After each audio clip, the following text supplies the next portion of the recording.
Hi guys, welcome back. Now we're going to talk about HTML text formatting tags. Okay, so what are text formatting tags? Tags are these are basic tags that allows us to control the formatting of our HTML content.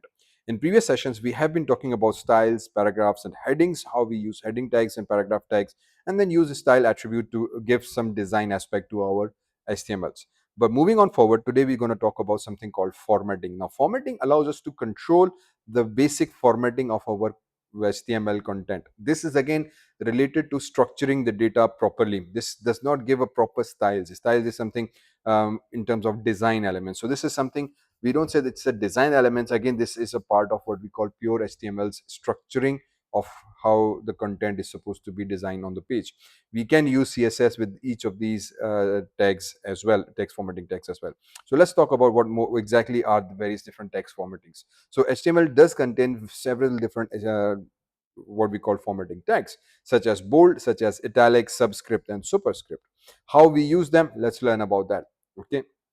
Now, before going further, if you are enjoying these lessons and you want to learn complete HTML and CSS and all these different technologies, this is a dedicated channel that will use W3Schools as a primary reference website, and it will allow you to learn all these various different technologies. So HTML is there. We will be learning about CSS, JavaScript, Python, and so on and so forth, all of the technologies. So do subscribe and follow me and give your feedback and comments. Let me know what you are learning up to this point. Okay. Thank you. Let's begin. So now let's talk about more about HTML formatting elements. Now, HTML formatting elements, there are various different tags for that. Okay, and each of these tags provide a formatting aspect in our HTML content, such as making the text bold, such as making the text strong, making ensuring the text is important, creating that bold emphasis. If you want to make italic, we use the italic text. If you want to make the emphasized text, we use the emphasized EM text, which basically emphasizes the text appearance. The mark text basically allows us to create the mark effect. The small will make the text smaller. Delete will create a line across the text. Insert will ensure that or give appearance of the new inserted text within the document. Subscript and superscript, again as self-explanatory, will create this subscript and superscript effect. How do we use these tags in HTML? Let's learn about that. So this is, for example, bold tag. Wherever we want to make our text bold, we want to use this bold tag. So if I click on this and we get a simple HTML tag. Now see this paragraph. This paragraph is just the standard simple paragraph available to us. Paragraph, this is a normal text, and you can see the output here. The text is normal. Whenever we specify or whenever we want to make a text bold, we use the B tag. Now, as discussed previously, some tags have this feature that whenever you use a tag, that content automatically appears on the new line and there's a space before and after it.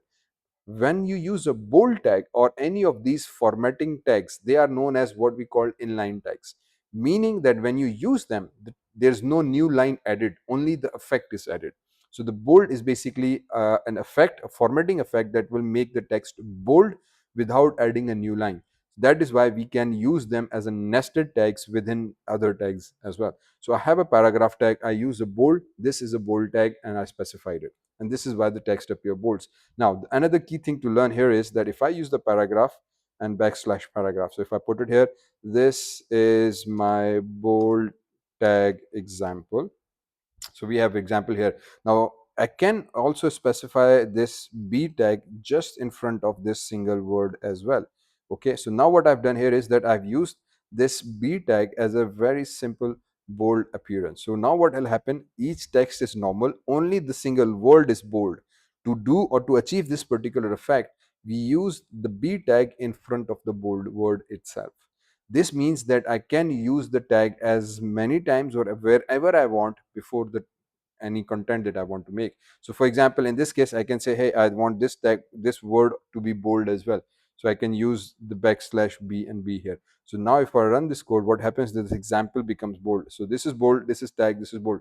So we can use bold any number of times as we want, wherever we want to use it. The key thing here to remember is that what happens if I remove this uh, backslash B here. So what happens if I remove this backslash T?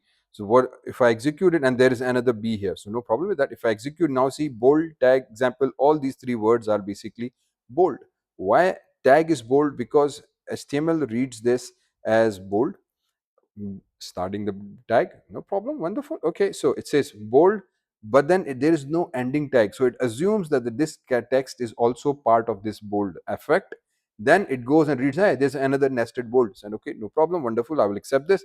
Then it goes an example and the bold tag ends, so it assumes that, hey, this bold tag is still there. What happens if I write another line here? So this becomes, for example, another line. What should be the effect of this? Will this line appear as a bold or not? Sometimes we pop these questions in various different scenarios as well to students. Because there's a bold tag starting here and there's another bold tag starting here, and there's only one closing tag. We have talked about tags. Every tag in HTML has a starting tag and ending tag. It's a part of it. If I write a content here, but there's no closing tag in one of these bolds, if I run it, that another line also appears as a bold.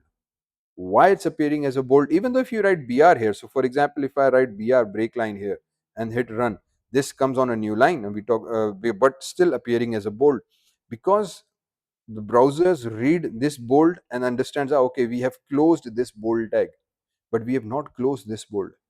Because one of the bold tag has not been closed, the effect of bold continues. So if I write another line here, for example, second line here, okay, control S, and if I go here and add a br, oops, br here, okay, if I run, this again appears as a bold. So as many content as I write, all of these contents will become bold, because we have not provided it a closing tag. So if I now say, listen, I understand it, but now let me close bold here. If I close the bold effect here, hit run, see this second now becomes a normal text, this no longer bold, because we have closed this tag here. So this b starts from here and ends here. Okay, this b starts here and ends here. Okay, understandingly, every tag has a starting tag and an ending tag. The effect of that tag will carry and continue until you close it. So if you don't close it, the effect will continue and will drop on other content as well. Here's one other question for you. So what if I delete this bold and create another paragraph, backslash p? uh, Holy crap, another paragraph. Okay, and complete spelling mistakes. P-R-A-G-R-A-P-H. Okay, so we have another paragraph here. What will happen with this? Will this paragraph appear as a bold or not? Keeping in mind, bold starts, bold close, understandable. This bold starts, but there's no closing here. I deleted the bold tag, but the paragraph has ended. Now a new paragraph has started. If I click on run, even the new paragraph appears as bold. Why the hell that happened? Because we did not close the bold. So the browser assumes that the bold is still ongoing, even though the parent tag has been closed and the new tag has started. But the bold tag effect continues. This is an excellent feature and a terrible feature at the same time. Because if you forget to close one tag, the effect will replicate and continue to take in its place. Okay, and so this bold will continue as long as we, and sometimes it just drives crazy that what the hell certain effect is there. Bold is very evident, but sometimes there are certain other tags whose effect will create a catastrophic structural flaw in your system if you don't remember to close it. That's why a rule of thumb for me is that whenever I need to write a tag, I write a tag and then I close the tag, so that I know that I have closed the tag, and then I go and put the content inside that particular tag. That way, I know that this tag is properly closed. So if I start a tag, I give a content and then I immediately close it before I do anything else, ensuring that there is no further problem with it. So I start a bold tag, I give a tag and close. Now if I run it, only the bold word appears as bold, tag is normal, example appears, and everything else becomes normal. So this is again what we call the scope of each tag. So the scope is quite important to understand. Okay, so I hope you follow this thing along. Now this was basically the bold tag. Then we have something called a strong tag. What is a strong tag? Let me tell you what the strong tag is. Basically, it's almost same as bold, but it just creates another effect within our system. So if I run it, it appears bold. Okay, so in a way we say it's an another way of making sure your text appears bold. Okay, so strong will make your text a little bit bold, which is bold tag as well. That's why 99% of time I usually prefer to use bold itself. But somehow there's a tag, it's like a synonym, another way of making your text appear prominent, little bit thick and black in color. Okay, so I hope you understand that. So we have a strong tag here as well. Then moving on further, we have emphasis and italic. Basically, again, they also do the exact same thing. So if you use italic, the I tag is basically for italic text. If you remember italic, if I come here again, bold, I can make this I italic, and then I backslash I italic. Okay, so if I run it, now see italic text appears a little bit I. So now what we have done here is that we have a text. It can be a word, it can be a line, it can be a sentence. Whatever we write between these tags, the effect of those tags will apply only on that.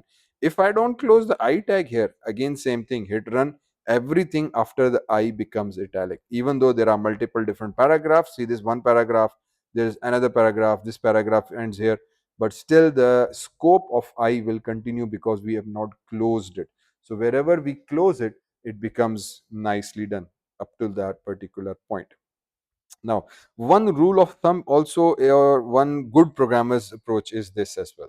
So if I write the tag here, okay, see it's the system is also indicating in the red line, means that it says it's not okay. Okay, there's no error, it's not an error, but it's not okay. Okay, so if you see the output, the bold appears italic. Agreed, no problem, love you about that. But at the same time, there is an issue is that we have started an I tag bold, and then we have closed the bold tag instead of closing the I tag first, right? So I appears inside the bold, so technically it should be that this I or the closing tag I should appear first because it's inside it. So if I put it inside, now see they are all changed in color. The effect has no change. HTML says, as per HTML, it's no error. Remember we talked, HTML doesn't give an error. It says, oh brother, whatever you write, as long as you write in the correct form, as long as you follow my rule, I have absolutely no issue with it. So technically HTML is no issue. The browser will also display your content correctly. But as per coding standard, as per professional programmers, when you want to work, it's always in a good practice that if you start a tag, you close it. Then if it has a nested tags like bold and italic, you close the inner tag first, whichever is starts last ends first. Then we have bold tag, it starts second and close second. That way we have a better way of coding. It's always a standard hierarchy way of coding our structure. Okay, and this is something that's very important, especially when we go into advanced HTML, when we work with divs and create more web pages, uh, more complex web pages. Then starting and ending points do matter a lot. So do this scope is basically for every single tag. Do keep the thing in mind.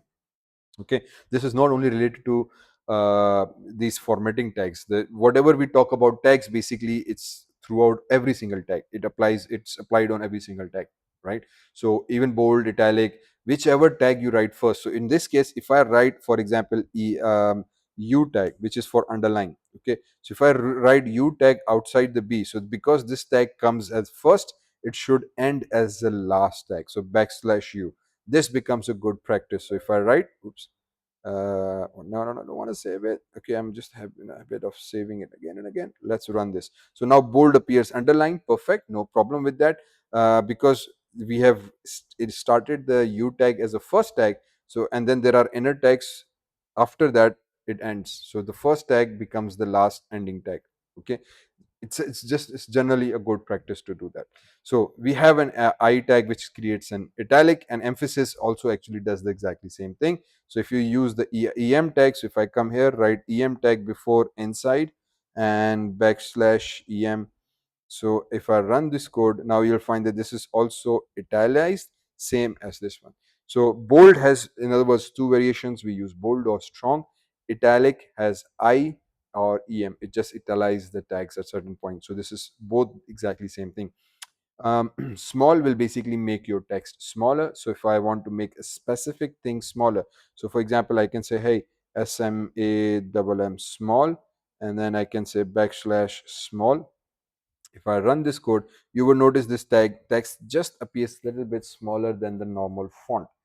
Just to create that emphasis, more specifically used in mathematical equations or at certain points in terms of prices. If you want to, yeah, write the currency or certain values, that needs to be a little bit smaller than the normal font. So instead of doing more changes to the content or changing the font style to a larger values, we just simply use this small tag to make some tags smaller in our standard content. So now you can see that we already have created a very complex paragraph text.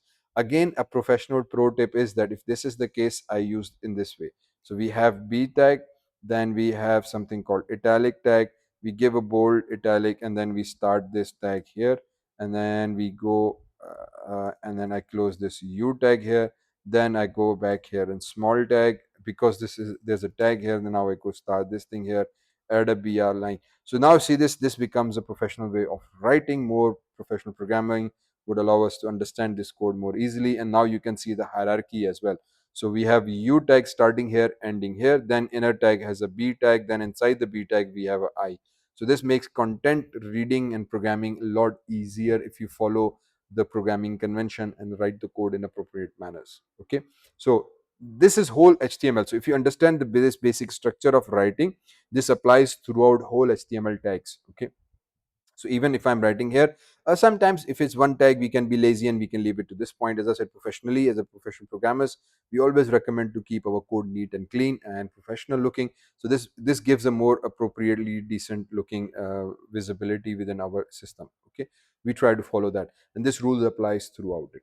Then next we have a mark tag. Basically, do not forget to buy mark milk tag. This basically, if I just click on this one, make this another simple tag, so this will just create a highlighted marking effect.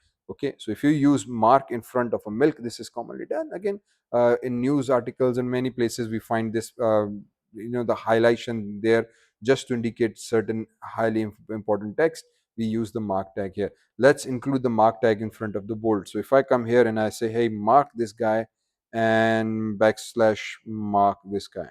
Okay, so this basically means that now my bold appears marked. Again, because we have used a double nested, I would professionally try to do this in this manner. Okay, so now this basically means that we have underline, inside underline bold, inside and bold italic, and then see this, the closing hierarchy is followed. And because this is a single line final tag, so I just put it in one line, now bold. So as you can see already, it's very nice and neat and clean and easy to read. Okay, it makes things much more professional looking. So we have a mark attribute as well. Finally, delete tag is basically used to create a delete line. So if I come here and then inside the milk tag, I can use, I said, hey, I don't need milk anymore, so I can say delete and backslash del, delete. Okay, so if I run this code, now you see there's a line going through it, and then we can say instead of milk, let me just buy for example creamer, and then we can hit run. So this means that initially I was going for milk, but now I need this thing. This is a common mark line that you see on online shoppings, where they change the price and they keep that previously the price was, now this is the new price. So the previous price is written with a cross and line going through it, indicating that, hey, the price has been changed. So a good way of showing your previous changes or comments that, hey, this is no longer valid, but it's there for your reference, that this was something there, now it's removed and this is the basic new value. So for that we use the delete del code. Okay, in Microsoft Word, if you're coming through, this is known as a strike through. Okay, we call this a strike through as well. Insert is HTML element that defines text that has been inserted into a document. Okay, browsers will usually indicate this is an underline. So if I click on this one, it just basically creates an underline underneath the content in a way that allows us to load up. Okay, if it's taking so long, let me use insert in front of the creamer. So if I say ins and then come back here and then use backslash ins and run this code, so now there's an underline here. So in other words, this is a second way of using our underline tag. So I can say, hey, I've given another underline, so you can use that, and voila, let's just create this thing like this. And then because we have done this, oops, and yeah, okay, so let's make things neat and clean. Now again, here the problem in as a programmer, the paragraph, because we are doing this alignment and hierarchical representation properly, Paragraph starts here, but we have ended here. Again, not a good way, not a good appearance. As a programmer, I want to make sure it appears somewhere around here. So that way I know a paragraph starts here, closes here, and then all of the content are basically tabbed, structured in a proper way. Mark has multiple inline comments and they are represented here. See this, much easy to read. So as a programmer, professional programmer, always do try to structure your code in a professional manner. Anyway, so insert is there. Now insert is again exactly same as underline. So bold has a strong, italic has emphasis, underline has what they call insert tag. Basically, it gives an underline to our content.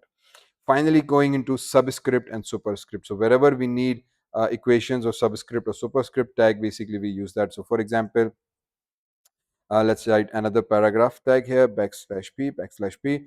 Uh, we can say the value of x is power 2. So because we want to write this as x power 2, so we can say sub and then whoops backslash sub, and here we go. And then we write this subscript. So we get this superscript, subscript, sorry, in this case. So x power 2 is there.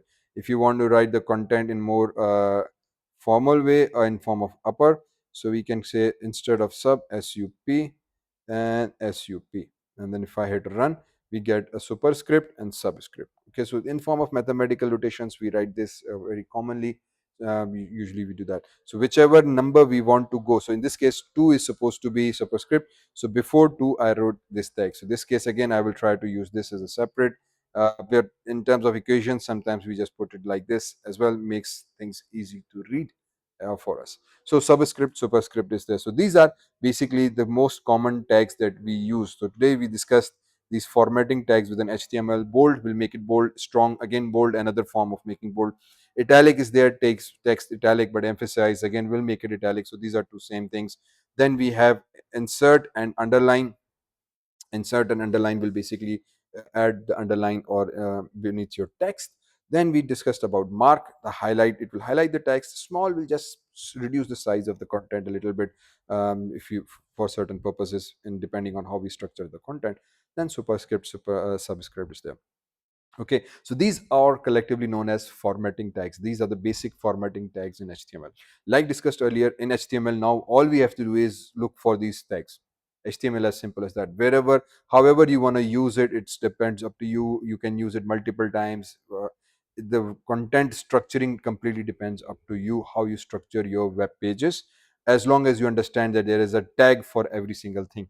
Okay, and we just have to learn these various different tags. So all these next sessions that we will be carrying on, we will be talking about these tags as we go along. Okay, so I hope this is clear. I will end the session today, and next we will talk more about quotations and comments, and then for forward link, carry on this whole syllabus. So I hope you will learn a lot.